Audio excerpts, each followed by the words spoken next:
Hi, I'm Kate from Yourway. Let's take a quick tour of how to manage public tools for your organization. As an admin, you get to choose which public tools your team can see and use. First, head over to the Organization section on Yourway and select your organization. Next, click on Public Tools. Here you'll find a list of all available public tools for your team.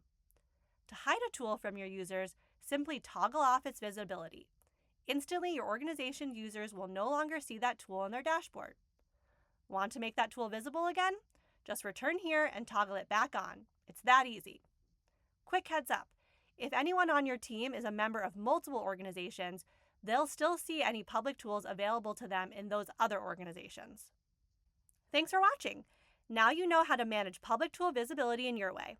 Be sure to check out our other videos and don't forget to subscribe and share this with your colleagues.